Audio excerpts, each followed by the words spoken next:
It is so good to see you, Speaker Emerita Nancy Pelosi. Thank you so much for racing from the floor They to be haven't part even of this. announced the results, but I think it's clear that the person that they proposed is getting fewer votes than he got yesterday. It's really a strange thing. I mean, just to share this, and then we'll get to the subject at hand. The earlier today, their counter, Emmer, the person who counts their votes, he announced that today Jim Jordan was going to be the Speaker of the House. Yesterday, he said he was going to win on the first ballot, and he didn't. Today, he got fewer votes than he got yesterday. After yesterday, they asked me what I recommended to the Republicans. I said, I think you should take a course in arithmetic and learn how to count. Today, they got fewer votes than yesterday. But I have to say this because we're just fresh from it all. Hakeem Jeffries is so spectacular and so much better. I have never, in all the years I've been there, they have their nominee for speaker. We have our nominee. 8 times it was me. Other times it was him. I've never resented that's their choice. But this is a person who is an insurrectionist. This is a person who is not a patriot. This would have been a disgrace to our country in the category of electing Donald Trump, president of the United States, a person who does not honor the oath of office. So this was really important. Whoever else they may choose, this was out of the question. So in any event, let's go where we have our unity. Thank you for the opportunity, Jeremy. As you know, we have our connection. I may reference that of our families. And just heartbreak. I can't even drum up the conversation without thinking of the families, the loss of life, the hostages. We have to get the hostages back. Israel has to have justice in terms of what has happened there. And I have said to some of my colleagues, and there aren't many who have anything to say about this, whatever you may have thought. I've been a big supporter, as many of you have, of the two-state solution. We have ourselves taken notice of some injustices that have affected the Palestinian people in terms of their lack of opportunity. But it does not justify the barbaric behavior, the behavior outside the circle of civilized human behavior that it happened. Last week, I had the privilege, I was invited to speak at the synagogue in San Francisco, and then the Jewish Federation here in DC. And it's really hard to understand how people think whatever went before, it justified that we have these rallies and these things in the street. Some of it, I think, is more astroturf than grassroots. But in any event, okay, they're giving me what happens next. We go next to the caucus. Not to change the subject back to it, but just so you know. There's a lot happening, and we totally understand that. And let me just say, on behalf of J Street, that we're just really grateful. There's nearly, I think, 800 to 900 people on this call, in and out, 1,000 people, and we just sent out the notice last night, and this is a community that is just so anxious to hear from you and to get some insight into what's going on. You, of course, need no introduction to us, and I just want to say at the outset just how much I and we admire and respect you and your lifetime in public service, and to thank you for all you've done for the country. Grateful that you've made time at such a troubling moment.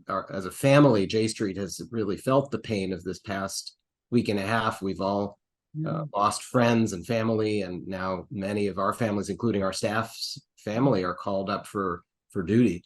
And of course, we feel the pain of the people of Gaza, and we watch the scenes in horror for the innocent civilians who were, caught in the crossfire.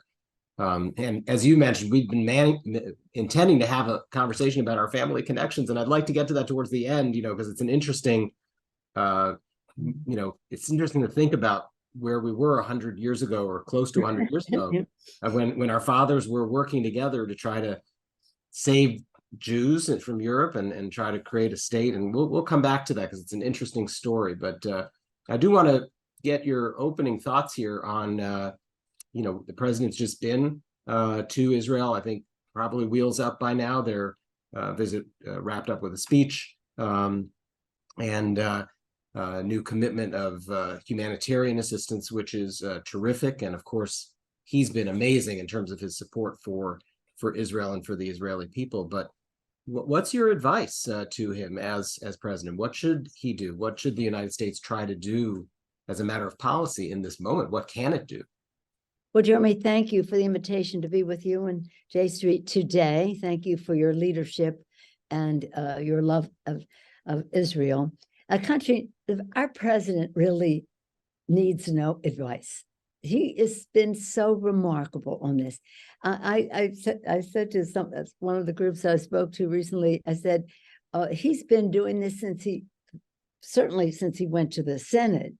And I've observed it firsthand long before I was in Congress, when my friend Naomi Lauder's family was driving him around to Jewish events in San Francisco, probably early 80s or something like that. Yeah. I loved when Thomas Friedman said, nobody wrote that speech for the president, the speech he made the other day. Yeah. And today he spoke beautifully, firmly, sympathetically, but firmly, because this is an assault on the state of Israel.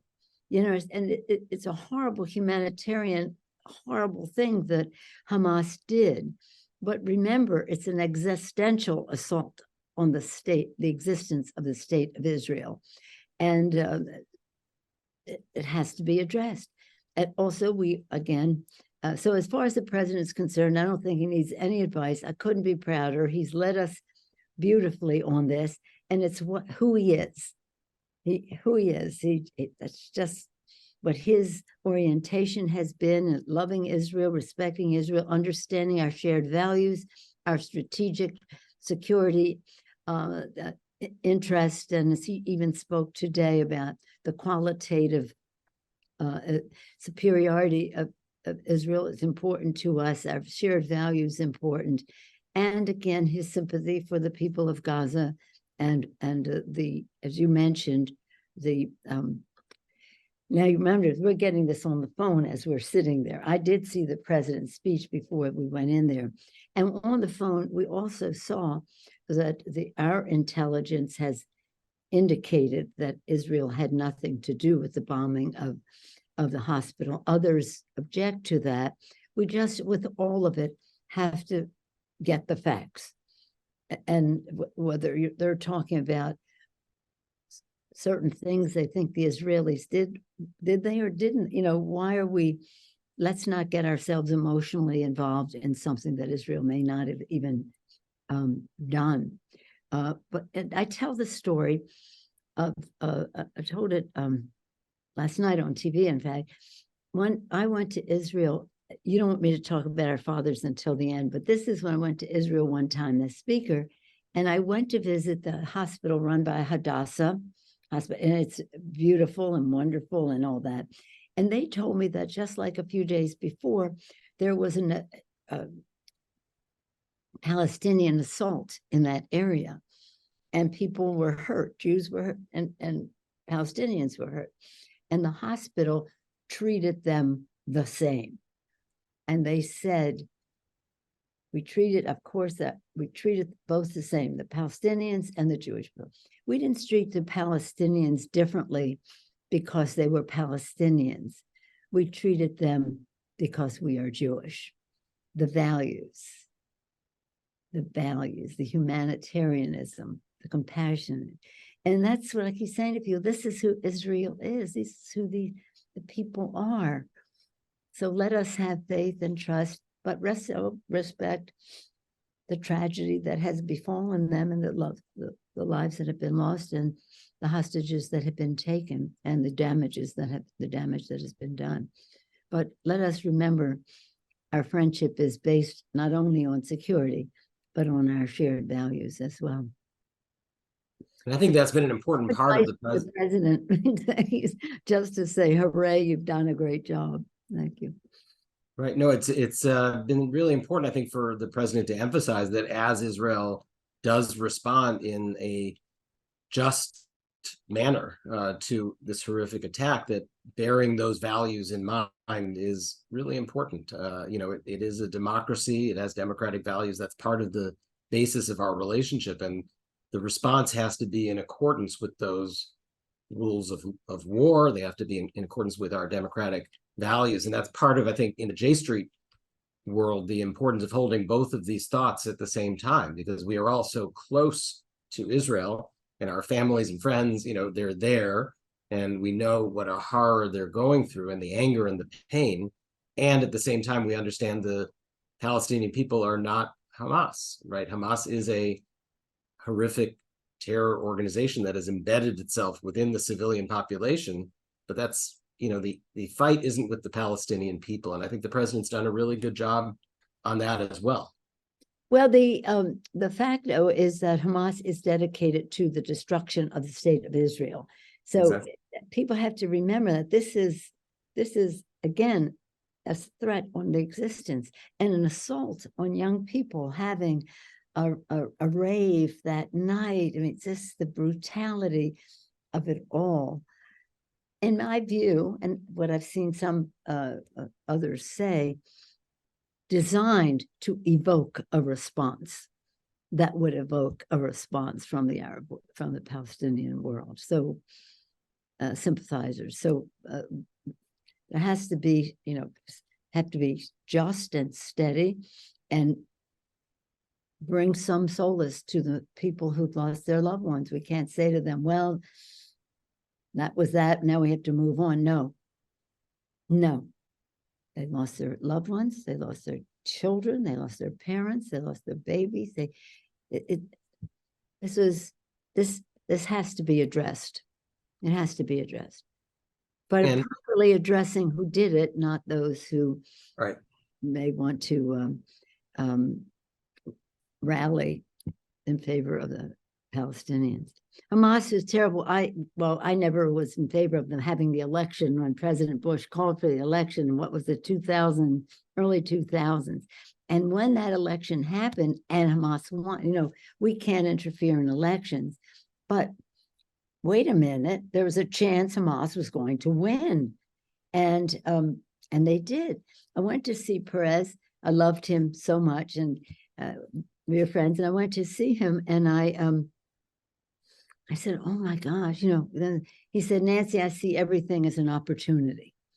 We just have to figure out how to get done. And that's what we have to do now. I got a beautiful letter from his son talking about the hostages and how we have to get those hostages. We have to get those out. And other countries have to help us do that as well.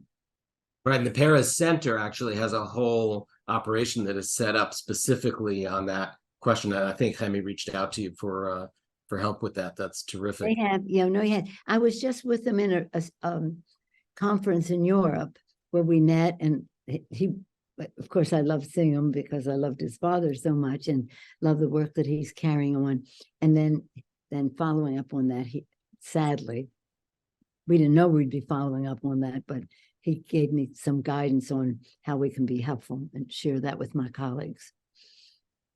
As I said, we're trying at J Street to hold these two thoughts together, which is the defense of Israel and the humanitarian needs of the Gazan people. And I think that the arrangements that it sounds like that the president has negotiated and hopefully successfully entered into will allow some relief through the crossing into Egypt, and a certain amount of American dollars will be going. And would you anticipate that there will be openness in the Congress to the provision of funding for Palestinian relief if it accompanies the support? I'm sure there's going to be a supplemental request to support Israel. Do you think that there will be the ability to get through some humanitarian funding that will help the Palestinian people at the same time? There has to be. It will be small it will be significant, but compared to what we'll be doing for Israel in terms of security and other economic, whether it's humanitarian or whatever other concerns. When I was leaving the floor, somebody said to me, one of the members said, be sure we have enough in there for the Palestinian assistance. And what did the president say? $100 million, which is a lot of money. That's for the West Bank and for Gaza, but more money may be needed. But I mean, I guess I'm still in a stage of justice has to be done. We're still in a conflict. I mean, I'm very sympathetic, the two-state solution, caring about the Palestinians and all that, but I'm still in a place of 1,000 people died in Israel. Hostages have been taken. There's still a threat that Hamas is formidable to do something more. So I'm sympathetic to having enough money for the Palestinians. If it's significant enough for Israel, and it will be significant, and significant enough for Ukraine, and it needs to be significant, it will have disaster assistance. They'll want to have something for the border. President has talked about $100 billion. I don't even think that's enough. I think we need more, but nonetheless, $100 billion. The reason I think we should have more is I think we're going to need more. Do it once. Let's not go through this agony can we have it or we not, and how much? Just go big, go once, and it doesn't mean it's the end, but it means that it's not predictable that we'll need something in 2 more months or something like that. I don't know how much the president would be recommending in the legislation, or if he even needs it, if he has other money he can reprogram for the Palestinians. Right. And then, one of the things I'm curious to get your take on, I'm sure others are as well, if there really isn't a path to a speaker purely with Republican votes, and it does appear they are incapable of actually getting out of this hole. I heard Leader Jeffries' comments about the possibility of a bipartisan route forward, and I'm curious what your thoughts are on that. Well, I take my lead from our leader, Hakeem Jeffries. What he told me just as I was leaving the floor is that, because as I said, I didn't wait for the vote because I wanted to get over here. He said, well, while they're voting, they're also looks like they're planning to go into a caucus themselves, the Republicans. We'll have ours at 2, they just said, but they're going into, the Republicans are going into. What we're thinking is that they will come up with a plan to give this speaker, I would like, if they did it, I'd like to see it to the end of the year, the end of this session of Congress, but it might just be 6 weeks, partway there, the authority to act as speaker. One way we could do that is just elect him speaker for 6 weeks. Once he's elected, he has those powers. But a lot of it will be up to them. But Hakeem knows every possibility. He cares so much about Israel, as you know. So we want to get this done as soon as possible. But that is what we think will happen today. I mean, maybe if Jordan had cut his number in half, right, he might have said, I'll go for a 3rd vote, but it's just getting worse for him. So we anticipate as a possibility, but again, we never know what they're going to do. They just said they were going to elect a speaker today, is that we would have either giving the acting speaker to the pro tem more authority, or just electing speaker and he has full authority, but for a period of time until they can figure out who they're going to have as speaker. And before you know it, not to talk politics, but look, remember when Kevin McCarthy had 15 votes? Doesn't that seem like yesterday? Well, it was more than 10 months away. And it was around 10 months away. And we're almost that close to electing Hakeem Speaker of the House. There you go. But we're not talking politics, but I agree that I mean, just talking. It would be good. analysis, good analysis of the calendar and the votes. One of the interesting things I think is there will be then an opportunity for Democrats to say, well, in order to help you get this done, here are the things that we need. And I assume that the aid for Israel is part of that. Do you see that as a catalyst, perhaps, because there's such bipartisan interest in moving that ironically becomes a catalyst for getting over this dysfunction? And does that perhaps allow some sort of an arrangement around the overall government financing that's coming up in the middle of November? Well, we have to have Ukraine as well. Yep. We have to have Ukraine. We needed Ukraine if this never had happened in Israel. So, as I said, there are probably four things: Israel, Ukraine, disaster assistance, border, and whatever else they may sprinkle in there. Yeah, I mean, we have strong bipartisanship on Israel. I don't think there are a handful of votes that might register some concern about what's going on, or haven't really been there to support Israel in the past. But it's very strongly bipartisan, and not only that, enthusiastic, proud and enthusiastic about Israel.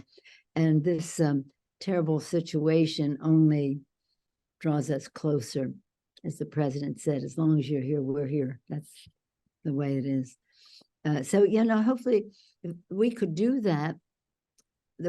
We haven't gotten the president's package, but I think it's coming shortly, the way he spoke this morning. As soon as we get that, then we can act upon it. So hopefully that would be next week. So Madam Speaker, I want to give you a chance to get towards your caucus meeting by 2, but I did want to spend, if you don't mind, just a couple of minutes on your dad. I don't have to be on time. Some of the folks on this call may know this, but not a lot, I imagine, do. Your father, Thomas D'Alessandro, was the mayor of Baltimore from 47 to 59. And I know that you've said many times that you basically learned politics at your father's elbow. And I'm sure that's also where you learned arithmetic. And, you learned how to count. Mostly right. Counting. Counting. The basic skill that seems to be needed to run a caucus. But your father was also in the Congress before that for 4 terms during World War II, just before and during and after World War II. And little known, fact, he had a very significant supporting role for efforts that were made by what was relatively a small group of Jews in this country that is fondly known as the Bergson Group. It's a group of Jewish people who were born in Palestine. They came to the United States to promote rescue of Jews from Europe and promote the notion of creating a state for the Jewish people. And the Roosevelt administration kept giving them the back of the hand and the cold shoulder and saying, there's nothing we can do. We simply have to focus on winning the war. But this group, the Bergson Group, unlike the establishment of the Jewish community, said, no, there's a lot more you can be doing. And so they organized pageants and they took out ads and they lobbied in Congress and they built a group of support on Capitol Hill to pressure Roosevelt on rescue and then ultimately to pressure Truman on recognition.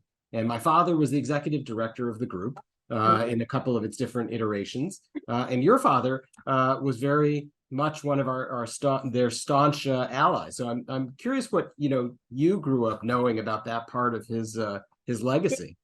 Well, I didn't know, but until later, I was very proud of our association, as I later learned of.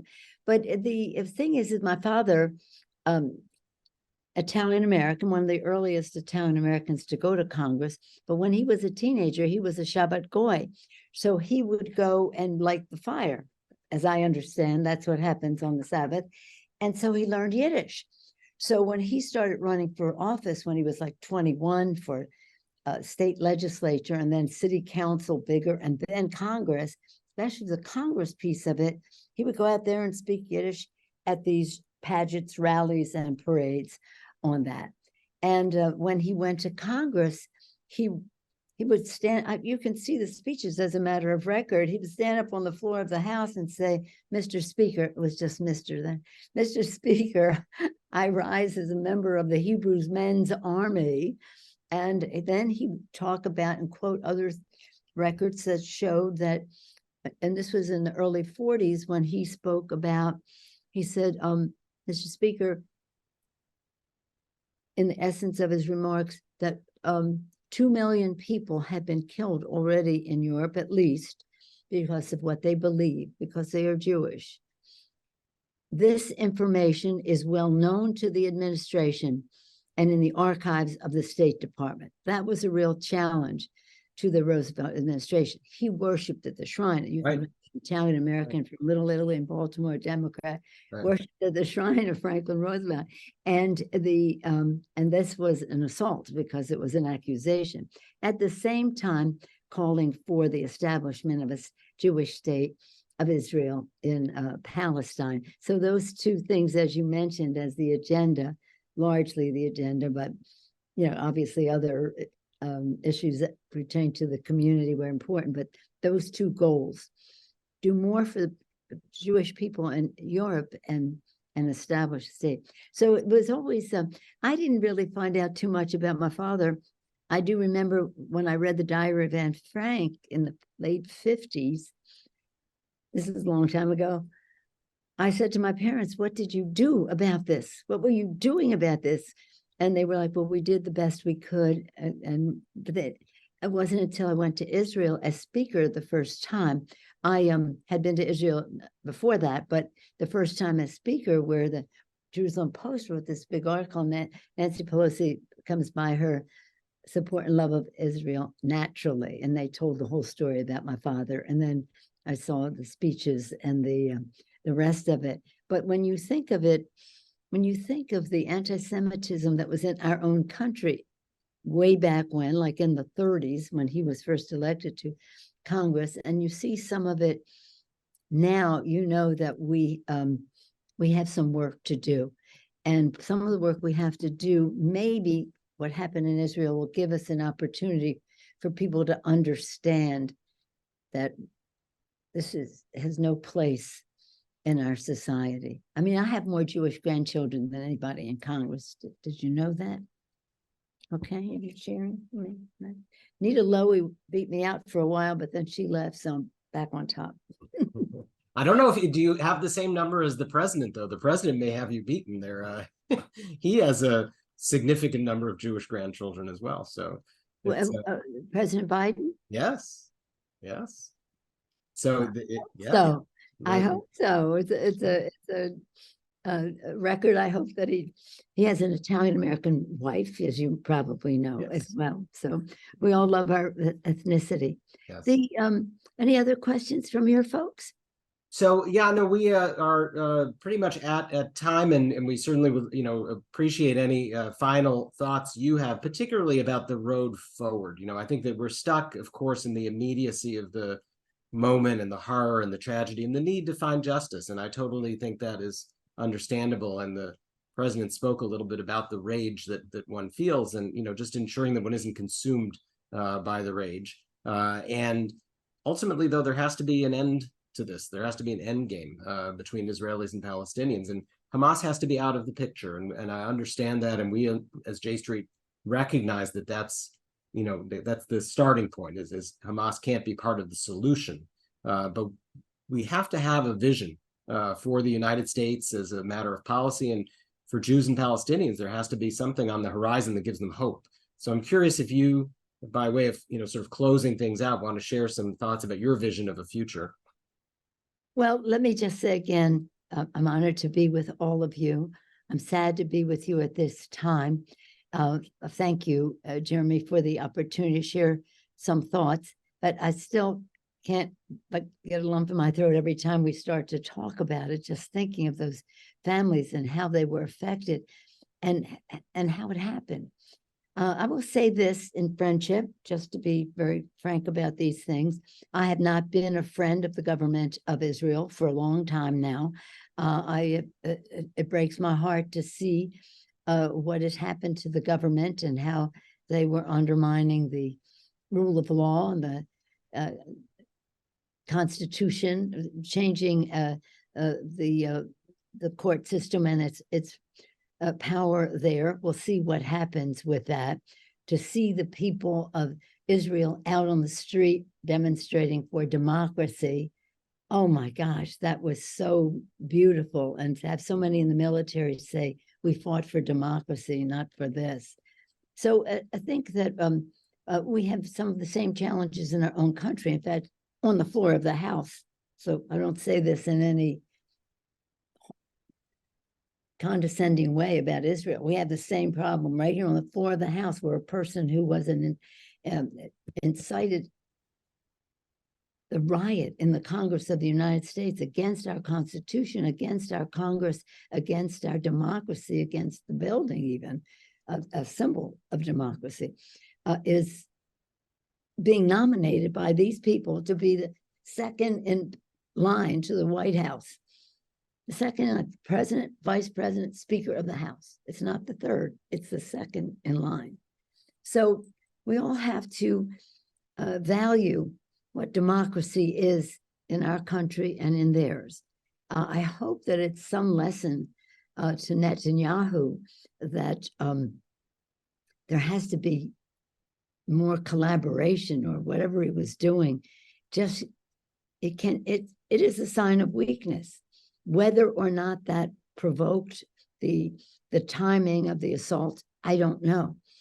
But we do know that in our own country, you see horrible things happening around the country that people think they can get away with. They can get away with. So let's all come together. And obviously, this is something that we need to address. Our big challenge is to say to our friends that we have all worked with to have peace in the Middle East, that we've worked with to say a two-state solution, that we said there has to be justice for Palestinians. But none of that justifies what happened. So again, this is a tough situation. I think we're in good shape because our president, he really understands that he has to have other countries involved in helping free the hostages, other countries involved to stop a further assault from Hezbollah or what. He understands that he can't, in a patronizing way, say, this is what you should do. How do we have our friendship together in a way that promotes peace in the Middle East? He knows this. This is one of his great advantages. I'll just close by saying this.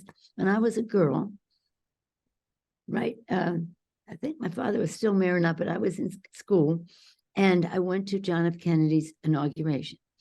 And in his speech, he says, and you know this, not because you were born yet, my youth, your history, he says, to the citizens of America, ask not what your country can do for you, but what you can do for what America, it's not what America can do for you, but what you can do for your country. To the next line, that's what I'm saying. The next line, he says, to the citizens of the world, ask not what America can do for you, but what we can do working together for the freedom of mankind. Joe Biden is that person. He's, whether it was NATO, whether it's again with vis-a-vis Ukraine, and in this situation, he has to show strength, support for Israel, clarity on that, but also, if we're going to work together, understand that this is a value for us, the safety, the existence of the state of Israel. And we need your help to make sure that this initiation of hostilities doesn't expand to something else if we are to be friends. And I have great confidence in him in that regard, because as I said, since he borrowed my Jeep 40 years ago to drive around to Jewish community events in San Francisco, I know it's in his heart, in his head, and in his presidency. So I thank all of you. Let's see how we can be respectful of other people's views. It's hard. Be respectful of other people's views as we go forward, and all of it for the children, for the future. But there has to be a path. It cannot be a continuation of what we have, but a path. And all of us are a resource in that regard. I know we can get very angry one way or another, but let's just find a path where we can make the future safe for the children in the tradition of the Jewish community. We do these good things to help people, Palestinians, not because we are Palestinians, but because we are Jewish. Well, thank you so much, Madam Speaker. And I'm getting a number of notes through the chat and emails just saying that they'd love me to express our thanks and their thanks to you. This is a very, very meaningful to our community at this time to know that we have friends who are deeply committed to the safety and security and long-term survival and peace of the people of Israel, and also the people that we live next door to and that we have to live next door to if there is to be peace and security and justice. So thank you so much for your friendship. Thank you for your leadership, and perhaps they'll put your name back up. No. Hakeem Jeffries. Thank you, Jeremy. All right. All the best. Thank you. Bye-bye.